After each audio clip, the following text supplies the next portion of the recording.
Reigns again with momentum. Another spear to Punk. Covered by Roman. Crowned a new champ. Got him. Here is your winner and new World Heavyweight Champion, the OTC,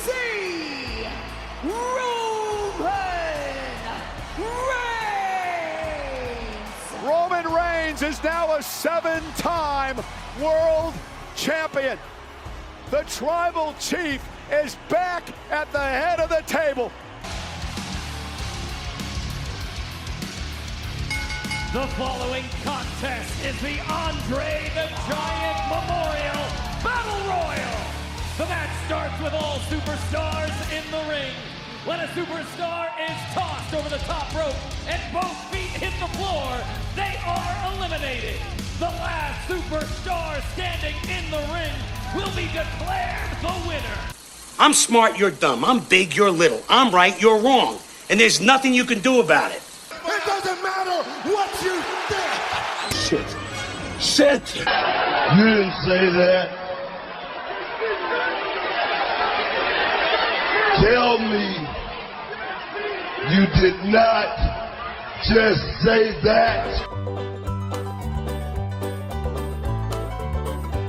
There's nothing anyone can do, there's nothing anyone can say. There's little can be done right now to make this go away. Cliched simple platitudes do naught to quell the dread, and the breadth and gravity just send me crawling back to bed. It's useless in this moment to say we'll get through this somehow. There's time enough for action, but that time isn't now. Soon we can start planning for what may come to be. But what I could really use right now is a bacon roll and a cup of tea. I don't need positive affirmations, I need to scream and bawl. The unrealistic expectations won't help with this at all. This is shit. Well, this is shit. I'm not expecting answers because they're out of your remit. I'm not looking for solutions, just for someone to admit that this is shit, this is shit, this is Backbone shit. Wrestling Network, welcome to a brand new episode of the Shit Take. It's been a few months, but I am your host, Shawn, and I am joined by Keithy, by God Langston. Keithy, it's been a minute. 2 months since we recorded one of these. Been far too long. Well, it's been 2 months, but it's only been a month since people have heard it, really, because no one's heard us talk about Wrestlemania because lots happened since the last record. That's true. And I mean, we've had 2 premium live events since our last recording, WrestleMania, and then Saturday night's main event, Backlash. Yeah. We've had Saturday night's main event. We have Backlash. Well, even WrestleMania, because we recorded before WrestleMania. So yeah, it's been a while. WrestleMania, and then AEW last night. So we've had a lot of shit happen. I do want AEW, but you know what? I watched. It was funny. I did watch a little of. Well, I kind of watched it. I think that I was trying to watch like a version of Logan's stream, and I think that because it was like a stream of a stream, it didn't come through as great. But that's okay. He was keeping up to date on what was going on during the event. It leads me to believe that I do need to start paying attention more to Will Ospreay, and that a previous shit take I had about Will Ospreay and guys like Kenny Omega and Zack Sabre Jr. Yeah, I feel like I may need to reevaluate my original shit take I had there about them being just spot monkeys and internet darlings and all that kind of thing. But so we do have an upcoming Meltzer where we watch. Nonetheless, we do have an upcoming Meltzer where we watch Zack Sabre Jr. We do. Have you watched that match yet? and Will Ospreay and Logan. I haven't yet. And Logan goes, "Oh, don't worry, you get to watch like 65 Will Ospreay matches." He goes like every Will Ospreay match is on the Meltzer's spreadsheet. So, So, I mean, I think I need to reevaluate my shit take, but more importantly, I do want to mention the fact that we talked about recording post WrestleMania, just like our takes on the show itself, but then, Vegas happened. It was like we decided to enjoy ourselves rather than bore the shit out of each other with our meaningless, meandering takes. Well, we stayed in the same room, but by the time we got to our rooms, I think both of us were fucking done for the day. Be it drunken karaoke and Wizard of Oz, which you didn't go to. I didn't. And you know what? So many people I know now have been posting about that, and I feel like maybe I did miss something not going, but that's okay. I look, I was in the play. I've seen the movie many times. I didn't think it was that necessary. I would have definitely enjoyed seeing either like a movie I hadn't seen or even like a concert, like, because that's the other thing with that Sphere is that they put like videos of like concerts and stuff, like the Eagles concert or whatever. Like that would have been fun. Well, but that's okay. The cool thing about Wizard of Oz is like the whole like scenery they do, dropping shit from the roof and then the tornado spin. It was fucking cool. But no, Vegas was good as always. I think we had good seats, very good seats. Yeah. And I think overall, and I mean, not to get into too much of our shit takes, because most of our shit takes are about WrestleMania, right? WrestleMania related, yeah. Yeah, so we're doing WrestleMania shit takes tonight. I actually thought it was a good show. If you want to put it overall, like a lot of people bitched about night one because the matches were so short. And then obviously I think on the next episode you have a different shit take of why people probably hated it. But I overall thought it was a good solid show and I enjoyed both nights. And a lot of people shit on it. No, I don't know why. I mean, it's funny. And I think I've said this before where it's like, because I know you saw The Mandalorian. And I did. It was, and I loved it. Same thing. I don't get why people hated it. I don't understand it. And I think that I think it's kind of like at this point, it's the niche thing to do is to nitpick and pull apart. But isn't that what I usually do? So the fact that I like something and like everybody hates something is, I don't get it. Like what's happening? It's like, especially now that we've had 2 premium live events where they're going to be showing like the first couple of matches on whether it's ESPN or ESPN2 or whatever the case is for free. So I actually kind of enjoy that. This is kind of like another free shit take from everybody. I kind of like that because I feel like WWE is going to try to put their best foot forward. So you're going to have like a banger or 2 right out the gate. And I think we got that with definitely the second night, with the Obafemi and Brock Lesnar, and then the ladder match for the Intercontinental title. But I think that the first match was good too, because it got, I show speed. So it got like the celebrity match kind of out of the way. Jacob Fatu and Drew McIntyre. Drew McIntyre can fuck. That guy is amazing. So, I mean, him being it's a shame he just keeps taking the L's because that guy's really good. Yeah, but he's almost untouchable at this point because I feel like I think what's going to happen is eventually Drew's going to get one of those like really good long runs as a champion. And it's going to be kind of his like, thanks for all your help kind of runs, and which will be good. Remember when Kane was like the world champion for like a while, and I think we're going to get that. And that'll be good because that'll be the thank you for all your help, Drew. But like Drew comes out, man, and that guy doesn't fuck around. Like he puts on a performance and he's really good at his job. And he put over Jacob. Let's put it this way. He put over Jacob Fatu enough that we're supposed to believe he's a credible threat to Roman Reigns. Well, I almost changed my shit take for this episode based on my initial one, based on what they've done with Jacob Fatu since WrestleMania. Nice. I've actually been very entertained by Jacob, and I think their matches have been very good. Okay. But I mean, I thought it was a really good show, actually. I was very much better than last year. I mean, I think last year we really only enjoyed overall, I think we enjoyed the triple threat match, both triple threat matches. But Cena Cody was Cena Cody, the way they ended the show, literally ended the whole show was a duck fart with Cena and Cody. But it was a what? A duck fart? I never heard a duck. I never heard of a duck fart. It's a duck fart. Duck fart. But I mean the triple threat match for the title, the women's title was great. Mm-hmm. Obviously the match Roman Reigns, Punk, and Rollins was really, really good. But yeah, nothing else was really that good. Like I feel like the rest of the show was kind of like meh, Yeah.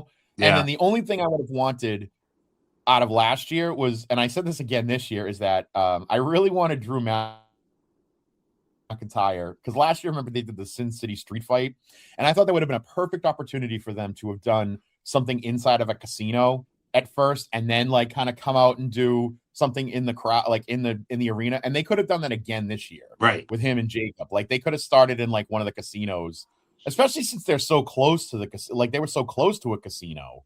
They could have done that, and I thought that would have been really fun. Like if they started in like, they started wrestling in, I don't know what, Mandalay Bay is like the closest one, I think, to the stadium. Like they could have done Mandalay Bay and had because I just wanted the visual of either last year Damian Priest or this year Jacob Fatu pulling down the lever of a fucking slot machine and hitting fucking Drew McIntyre on the head with it. That's all I wanted. It would have been perfect. Yeah, I mean, I guess if you think about pay-per-views in that environment, like even WCW's missed the boat on those back in the day when they did them in their casinos at MGM Grand or whatever. Yeah. So and then having Jacob Fatu body slam McIntyre or powerbomb him through like a roulette table. Like they missed a couple of things. But other than that, overall, I thought it was a very good show.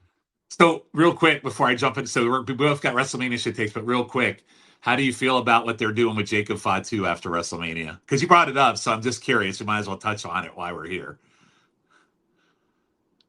I mean, aside from it being just another bloodline extended feud, I think it's good. I mean, you have to have a good threat for Roman Reigns to make something credible. And I really don't know. I don't know who you push other than him, other than like somebody in the bloodline, because who are they going to push? Like, obviously they're going to match up Gunther with Cody. You could have had Gunther and Roman Reigns. So you could have had Gunther. So if you have Gunther with Roman Reigns, you got to put somebody up against Cody. So again, the same answer is, who do you put against Cody? I don't think Oba's there yet. I think you can't push Oba into a feud this close. I mean, maybe SummerSlam, but even then, I don't want them to push Oba and then have it be like, now what, because that's another thing where because they did the perfect thing with Oba and Brock, where it's like Brock put over Oba, and now you have him as the next beast, and so. But now Brock's back, for no reason. They bring Brock back, and now it's all fucked up. But that means he's. Maybe he beats Oba and then they have a rubber match at SummerSlam. Maybe that's what they do. That still would be awesome to see. But like, you have Gunther. You don't want to ruin Gunther. And you have Oba. You don't want to ruin Oba. So it's like, I don't know. I kind of like what they're doing with Jacob Fatu. He's a good gatekeeper for like the next big feud for Roman Reigns. The only thing that sucks is that it's another extension of the bloodline. But they are doing it a little differently, where they brought up his past. They brought up the fact that he wasn't supposed to be here and that Roman didn't want him here. I like that. And so I'm excited to see where they go with that. Yeah, me too. So cool. Wanted to touch on that. So let's get into our shit takes. So they're both WrestleMania shit takes. Yours is interesting. I don't know if it's a shit take, but I don't know if I necessarily agree with it. So maybe it is, but we'll talk about that after mine. So, all right. Go ahead. So we'll start with mine first. So there's a lot of different opinions on CM Punk. Like it's even in our world of like our group, like some people like CM Punk, some people don't. I think you tend to lean on the fact that you're not a CM Punk fan, if I recall. I could be wrong. Is that accurate? Right. I am right. Yeah. So why exactly do you not like CM Punk before I get into this? Because Jenny doesn't like CM Punk, or no, come on. Okay, right. I mean, okay. I didn't like CM Punk before I met Jenny. No, I mean, I think that I always, it's funny because I go back and I think to like when he first. I will admit I wasn't a huge like Ring of Honor fan or an independent scene guy like back in the day. Okay, like when he first appeared in WWE. I was like, okay, this is the guy I know I've seen on the internet, and I've read about him and stuff like that. But to be perfectly honest, I knew more about Colt Cabana than I did about CM Punk. Okay, and I had the Colt. So when he shows up, I was like, all right, he's okay. Well, I knew more about Colt Cabana, but I'm not saying I liked Colt Cabana more. I knew more about him, But like, so and I didn't watch ECW because no one did. ECW, WWE, nobody watched that show. James Greenberg did. I know when he finally came up to the main roster, I was like, all right, he's good. Huh? James Greenberg he did. sure did. But I know. But like, so to me, I was like, all right, whatever. It's okay. He's not awful, but he just didn't. He wasn't like, flashes of brilliance. And so when they started like pairing him up with like Jeff Hardy, I was like, okay, where are they going with this? Because like Jeff Hardy has kind of got like a big following and a big whatever. But then I don't know. I just didn't really ever think anything of it. And then he took over they did the whole thing. Cause then they did the whole thing with the NXT guys. What were they called? Nexus. Oh, Nexus. They did the Nexus. And then he took over the Nexus. Remember that? Like, it was like, what the heck? And then they had the Core, and he wasn't involved with it. It just was fucking weird. And then it was like he basically did the best thing he had done up to that point was the hair versus hair match or the hair versus mask, where he got, he got shaved, his head shaved, and all. Like, that was it. Like, the Straight Edge Society was fucking meh, like all this kind of thing. And then we turn around and he has, you got. Now he does the Summer of Punk with the pipe bomb and all that. And that was the highlight of his fucking career, the pipe bomb. It really was. And then he leaves after being pissy because he doesn't want to wrestle fucking Triple H. And he doesn't realize the writing on the wall, which this is kind of funny because later on, when you hear an episode of Hands of Z, I'll talk about, a certain promoter not reading the room correctly. And I think Vince didn't read the room correctly with Punk, but he also didn't read the room correctly with Daniel Bryan. He didn't read the room correctly with a lot of people. So I think that, but Punk got pissy. He left. And then he became the biggest pain in the fucking ass, like the biggest pain in the ass. Like he bitched and moaned about, he bitches on Cole Cabana's podcast. He bitches all over the internet. He bitched on social media. He bitches that. Then he goes and he fails at friggin' UFC, failed at UFC. Like Brock was successful, Punk not so much. Then he goes and he does AEW and he becomes the biggest pain in the ass in AEW. They literally have to create a brand new show for him because he can't get along with some of the fucking people he works with.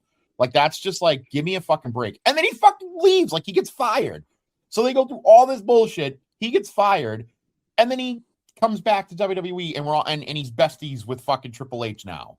And it's like, and I'm a Triple H apologist a lot of times because, I know that the guy had Vince's ear for a long time and maybe kind of kept himself in a position, but like, just come on. And now it's like, he's just fucking blah, blah, blah, blah, blah, blah. Like when you're like a 40-something-year-old millionaire, you're not the voice of the voiceless anymore. I think Roman Reigns talked about that in their kind of like their hype up to, their match at Mania. It's like, he's not the guy. He's not the one anymore. He's the establishment. The one thing I will say is Punk had been on television every single week. I will give him his flowers for that. He was on wrestling every single week. And if he wasn't wrestling, he was on doing a in front of the crowd promo, involved in some kind of an angle, doing something to keep himself relevant and interesting to the crowd. I will give him that. Since he has come back, like from his last injury or whatever, where he came back, he's been back on television every single week. Okay. The same cannot be said for Roman Reigns. Well, here's the thing. Listen, I get everybody's take on Punk. He is a dick behind the scenes. It's funny. We were coming out of Vegas and he had that incident where the police were called on him for pushing around a fan or whatever. I don't know if you saw that or not. I did. So yeah, in true life, he probably is an asshole. I probably get that. So my shit, and by the way, I feel different about Cody's Summer or Punk's Summer of Punk and all that stuff. I thought that was very well done. That Summer of Punk actually made me a Punk fan because I wasn't a big fan on Much IQ. I was like, well, why the fuck is he leading Nexus for? And then he gets into this pipe bomb and he's still got, I think even during the pipe bomb, he's got the N on his fucking arm still when he's sitting on the rampway talking to John Cena. And I'm like, well, where the fuck did Nexus go? You just bombed on him. But anyway, long story short, how you feel about Punk. I feel the same way about Cody fucking Rhodes. And so for me, I had to think back to Cody's road to WrestleMania where he won the title in Philly from Roman. And you know me, I am a huge Roman Reigns guy, right? I love Roman Reigns. I love his character. I love that he's a prick. I love that his arrogance. And you know what? He always brings the goods. He carried the company on his back for what, five fucking years, right? 5 years, 4 years, 5 years. So then he lost the title to Cody because Cody had to finish his fucking story. And then what came out of the story? Absolutely nothing. A boring milquetoast vanilla baby face who would come out, talk about what you want to talk about and all this stuff. So I almost feel like this is kind of my shit take.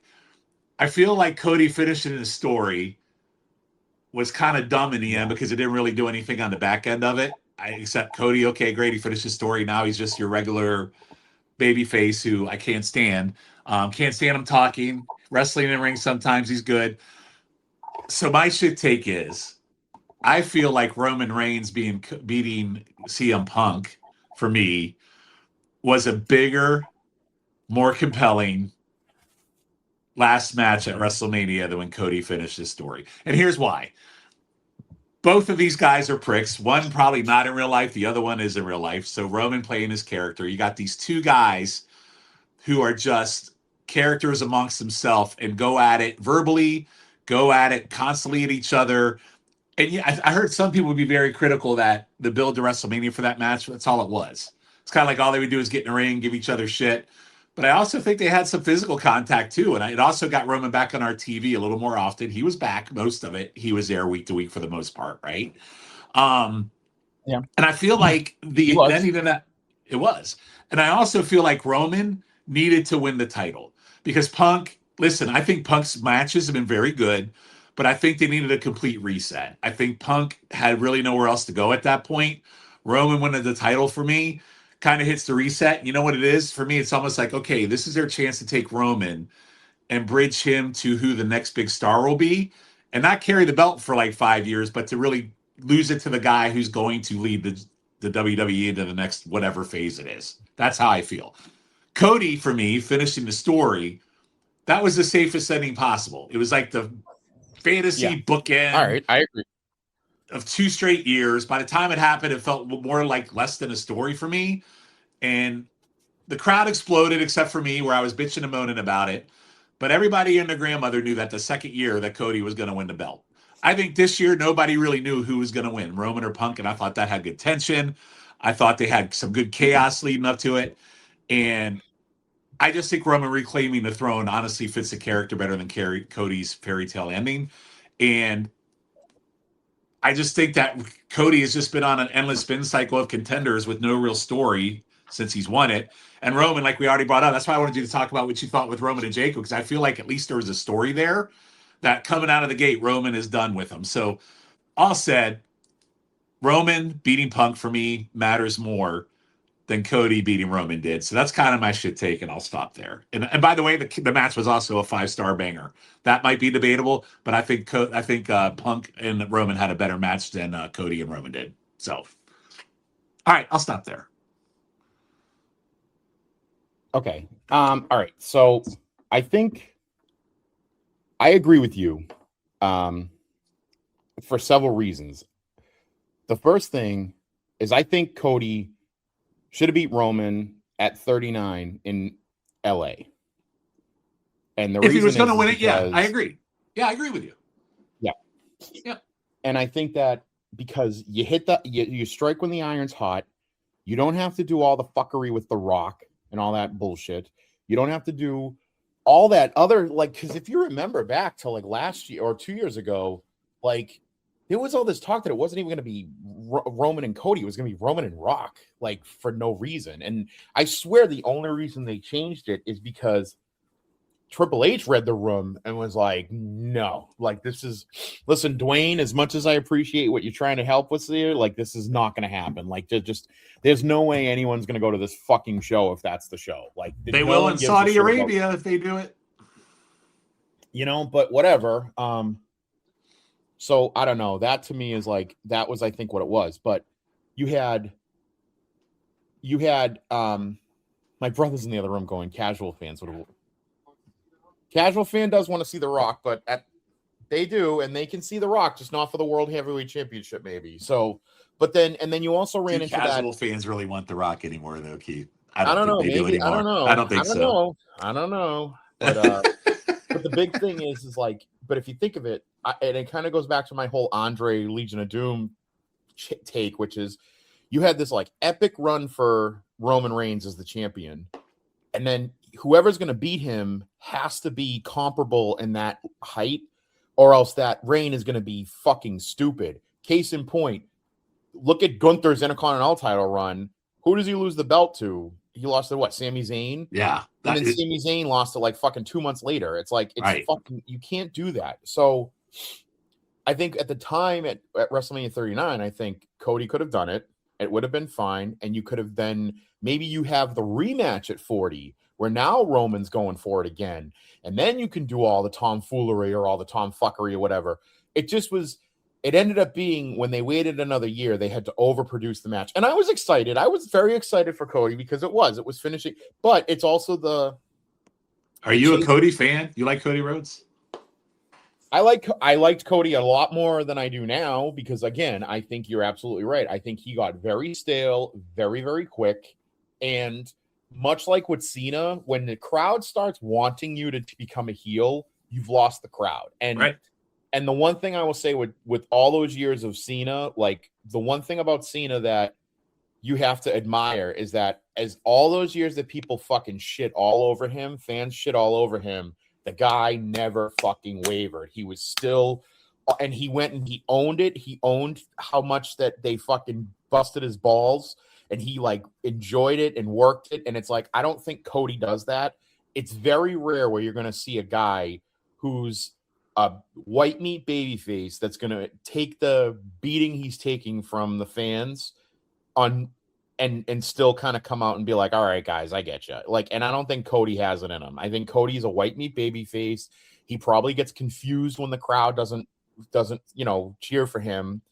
And he struggles. Not only that, but like the people that they're pairing him with are not like the only time I think that he had like 100% support was like when he was going up against Solo Sikoa, and it's because no one wanted. No one likes Solo because no one likes Solo Sikoa. Yeah. But like Drew McIntyre, Randy Orton, John Cena, Kevin Owens, all the guys going up against Cody were guys that like everybody fucking likes, and you have these guys trying to, like, the perfect example is what Randy Orton did, like right afterwards. Like Randy comes out and it's like no one wanted a Randy Orton heel turn. No one wanted it.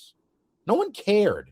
And it's like, and now you have like a Randy Orton heel turn for no reason at all. And now they're doing it with Sami Zayn. That's what's funny. I think people hate Sami Zayn more than they hate Cody Rhodes now. That's what's funny. Which, you want to talk about a fall from grace. Yeah. I mean, but that's a whole nother story. But yeah. Well, it also kind of stings true to your whole Ricky Saints hate, where you're like, he's a Cody boy. It's like Danhausen. I think people like Danhausen because people like CM Punk. So like people know that he's like a CM Punk guy.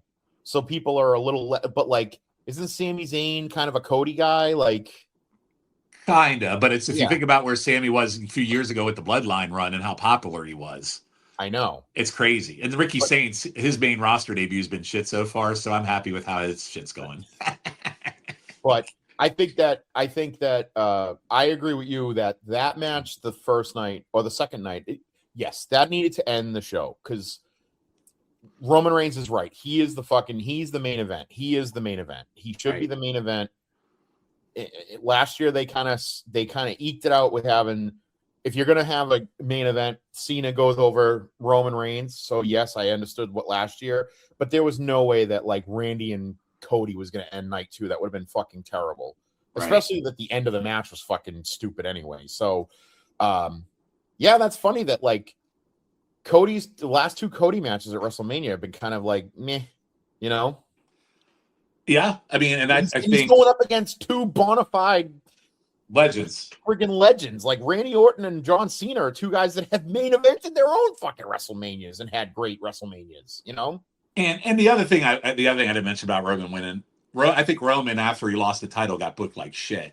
So I like that they hit the reset. I think I said that on one of our last episodes. I like the reset on Roman. So the only thing I was concerned with was I didn't want another, because like I said, I gave CM Punk his props for being there every single week. Again, you don't have to wrestle every single week, but you got to be on television every single week if you're the champion. And I was afraid that we weren't going to get Roman Reigns on television. And I even said this, I was like, yeah, we're going to get that where they're going to film 4 fucking bloodline segments in the backstage couch area. And he's never going to leave. And then he's never going to come. And that's going to be there. He appeared on Raw this week. And I was like, that's fucking stupid. But then he had appearance where he came out. And I was like, all right, this is good. I'm like, I'm okay with seeing him come out. And then I heard like after Clash next week, after Clash in Italy, he's going to take a month off. Maybe he loses. Well, who's he wrestling? Jacob. No, he's not going to lose the title to Jacob. They're not going to give the title to Jacob. Tribal Warfare. I don't think so either, but I could see it happening. But if they do, again, that's another. Punk had a really great run as the champion, even though it wasn't wicked long. It was still a good run as a champion, and you're going to give it to Jacob Fatu for what, a couple of months until either Roman comes back or they. Well, Punk held it for 6 months. That's pretty long. So he did all right. Yeah. Punk, yeah. So either they're going to transition it from Punk to Roman to Jacob to what? Braun Breaker? Like, is that where they're going? Braun Breaker's not ready for that yet either. No. So it's just, they need to start building some more crowds, some more fans. So. And hopefully Gunther beats Cody, and then we can just be all on our merry way. I think Gunther's going to beat Cody, and I think it's going to happen at this show. I certainly hope so. Yeah, so all right, so for the most part, you agree with what I'm saying. I do. Agree with it. Okay, cool. All right, so let's transition over to your shit take. I don't know if it's a true shit take, but I have my own thoughts on it. But go for it. So my take on this is that I don't like that they have the Andre the Giant Battle Royal on SmackDown. I think it's fucking stupid.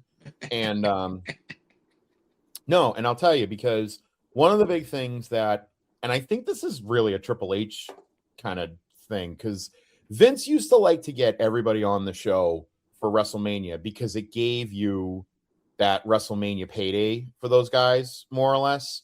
And I think that them taking that Battle Royal, especially now that they're only doing like 5-6 matches on each show, I think it really kills the guys and the women, the men and the women, and their excitement of being on WrestleMania. Like, I go to a lot of independent wrestling. I talk to a lot of independent, like, small-time wrestlers. Everybody wants, like, their goal in life is to... It's just like everybody wants to pitch in the World Series. Everybody wants to play in the Super Bowl. Everybody wants to win the Stanley Cup. Like, you want to wrestle at WrestleMania. You want to be in WrestleMania. Even if you're not in the main event, you want to wrestle at WrestleMania. Like, that's the grand... It literally is the grandest stage of them all. As stupid as that sounds, that's what it is. But, like... And I think that you have a perfect opportunity to let all of those friggin' people that are not on the card itself have a chance to wrestle at WrestleMania in front of however many people they're cramming into a stadium and all that. Because you got to admit, wrestling in the stadium is a lot better than wrestling at the T-Mobile Center on a Friday night on a forgettable match. And I think that you could easily have the first 2 matches of both shows be 2 battle royals. I think you could have like one on each night. One on each night. And if you want to do it as the men are on the second night and the women are on the first night, fine. I kept making the joke that they should, because again, I think if you remember, they were going to do, I think they did do like, was it a women's battle royal? I feel like they did do a women's battle royal. I think so. And they were going to call it like the Fabulous Moolah Battle Royal, but then they couldn't because... Oh, no, it was Mae Young, wasn't it? No, Mae Young was the tournament that they did on NXT. The Mae Young Invitational was the tournament. And they were going to do, I think they were going to do like a battle royal for like the women. And they were going to call it like the Fabulous Moolah Royal or whatever. But they couldn't because of what a horrible person she was. Exactly. So I kept calling it the Sensational Sherry Memorial Battle Royal. And I went, you could do that. And that would be a lot better. It honors a great legend of the business who's since passed on. So it could be the Andre the Giant Memorial Battle Royal and the Sensational Sherry Martel Memorial Battle Royal. What did they end up calling it? They didn't call it anything. No? It was just like the Women's Battle Royal or whatever. Yeah.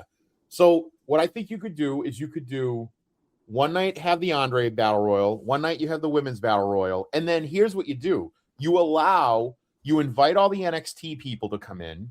You invite even the TNA people to come in, because now they have the working arrangement with TNA, and you could have 2 awesome 20-man, 20 women over-the-top battle royals filled with everybody that is not on the show. And here's the kicker.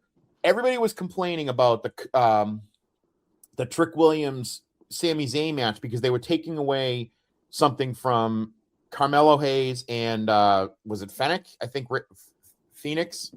Ray Phoenix. Ray Phoenix, because I think they were like, or Ilya Dragunov. They were like, Ilya and Carmelo don't have a match on the show, and they had been involved in that U.S. title deal with Sammy and Trick, and it's like, here's a perfect opportunity. You can have Ilya and you can have Carmelo in that match. You could have Ray Phoenix in that. You could have all the guys that are not on the card normally in that match. You could put the tag champions who are Didn't Carmelo win it this year?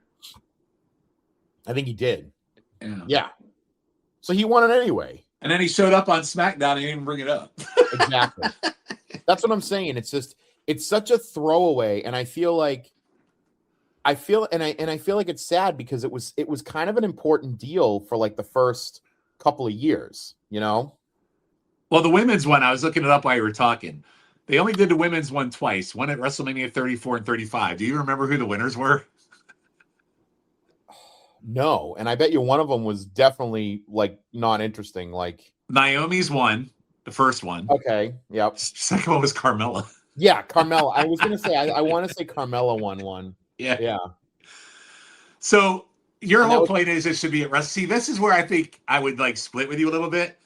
I don't think the event is big enough to be at WrestleMania, just because normally when they did stuff like that, it was to cram people in, no matter who. I know, but some of them had no business being in something like that. Yeah, and what are the stakes? A fucking trophy? There's no stakes. No, all right. You're right. No, you're right. But this goes back to, but that was back when like what they had the Bunny Battle Royal. Didn't they have like the Bunny one time? The only one I can remember that one from the men was the first one was Claudio. And I thought that was going to turn into like a big, long thing, and it really didn't. It didn't. Yeah. And it should have. Right. Like, you know, Big Show won 1 year. Yeah, nobody, I mean, I think, did Montez Ford win one, I feel like? No, I'm going to look it up while you keep talking. Go ahead. Yeah, and I think that, and that's the thing is that, yeah, but it also, it's the fault of the bookers to have this, you know, I mean, seriously, look at Carmelo Hayes. He was the first guy drafted from NXT to SmackDown, and he's been okay, but he's not like, you know, he's not the superstar. He got kind of a similar deal like Finn Balor got when Finn Balor got drafted, where it was like, you know, you have all this hype of being like the number one pick and then you don't do shit.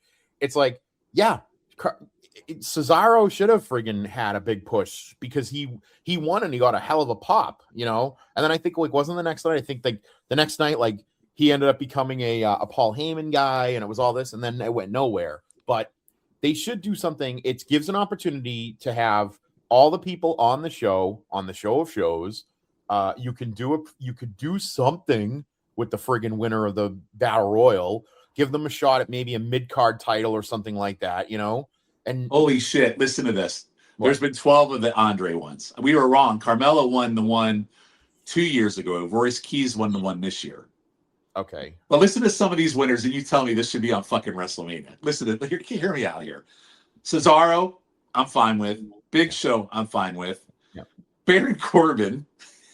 Baron Corbin was a kind of a big deal at one point, wasn't he? Mojo Riley. He was. Come on, dude. At the yeah, but didn't he win? Did he win the 2021? 2017. Oh, okay. All right. He eliminated Jinder Mahal, so there you go. That should but you know what? That's the one. That was the one where Rob Gronkowski was involved at the end, and I feel like that was going to become a thing. Matt Hardy by dumping Baron Corbin. Yeah, but the Matt Hardy, it's so funny. I remember all these. That's during the delete. So when he came back as Broken New Orleans. Braun Strowman last eliminating Colin Jost from Saturday Night Live. Yeah, so that was stupid. Jey Uso last eliminating Shinsuke Nakamura. Wait. I think was the Matt Hardy one on WrestleMania?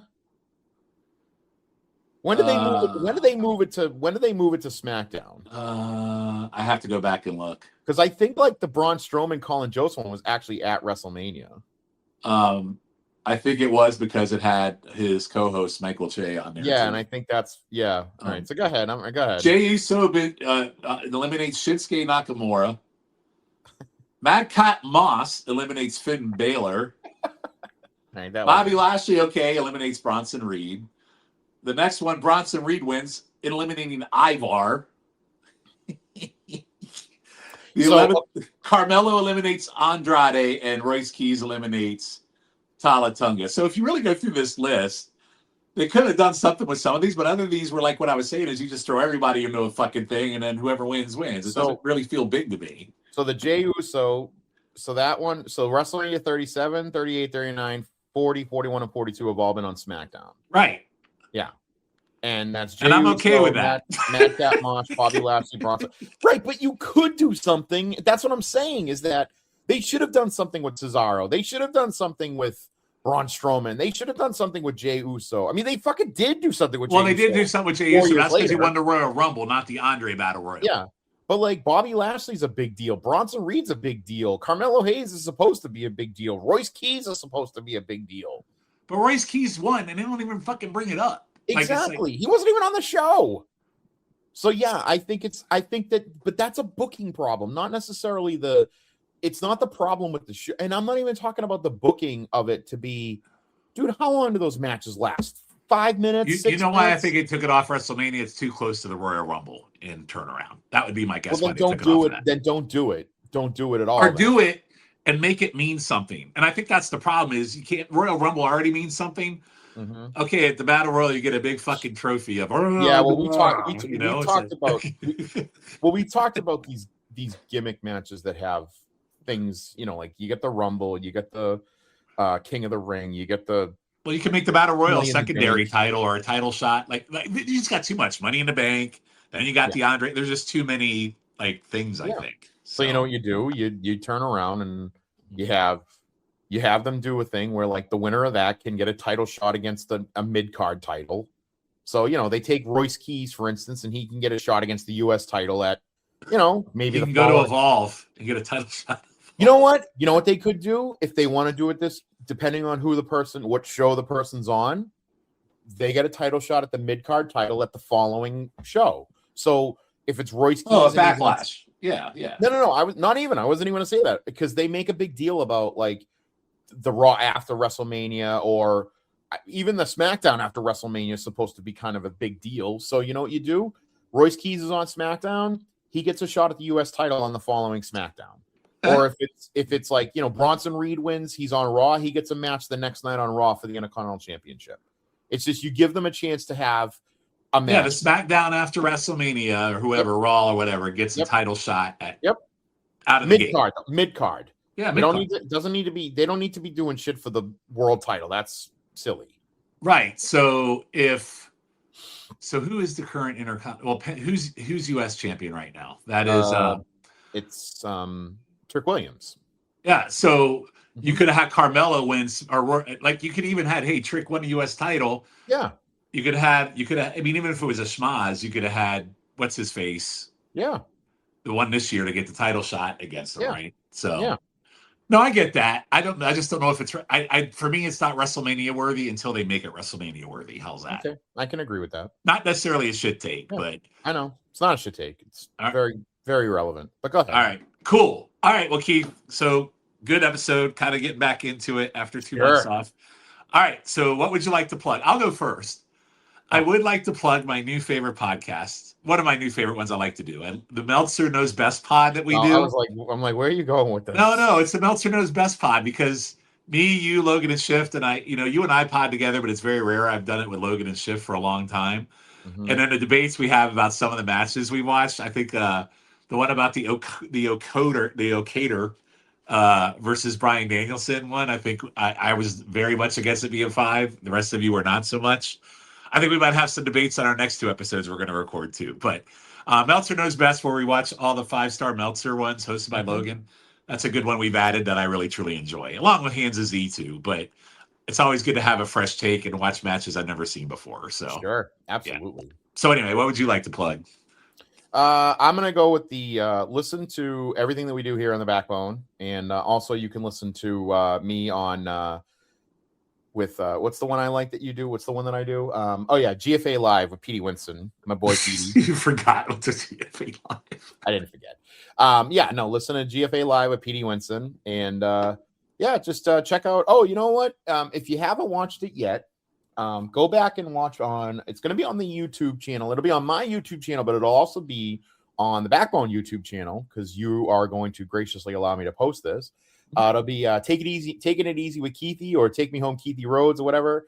But I'm going to be interviewing a local wrestling star up and coming in the California southwest part of the country, Angel Pureheart. So he's a young kid. He's like 19 years old. He's fantastic, and I have a good interview with him. So check that out. It's on audio and video.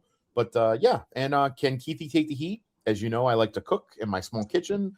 And I get that. You gave me some shit about missing a month, and I pumped out 2 episodes in May. So keep it up. Look who's talking. I just have missed a fucking month of Z and shit take. So what do I have, Keith? I got no defense here. Yeah, but I did pump. You yelled at me, and I pumped out 2 episodes. So. You did, but when I yell at you, it's just to have fun. I'm not being serious. Sure, I know. Come on, Yeah, you're a stickler, and you like to give us a real roughing for our money. So yes, but yeah, check those out. For pods you do for free, which is even worse. So, and Clash of the Backbones, by the way, which is also very good. So I like that one too. That's one of my favorites that you do. Which one?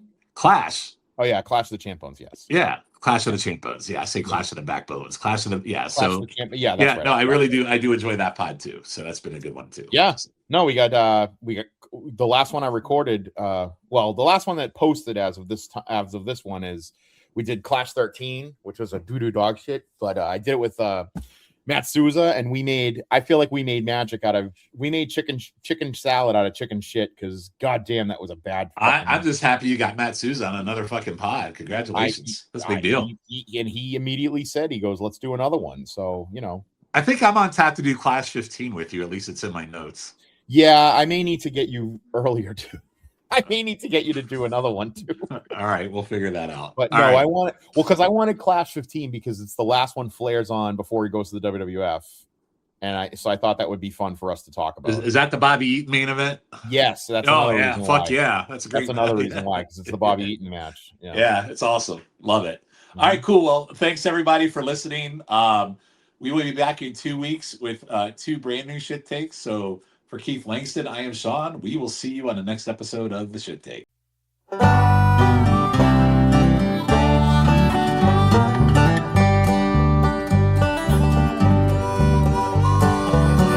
right and you're wrong, that's the name of this here song. This discussion's gone on way too long. I'm right and you're wrong.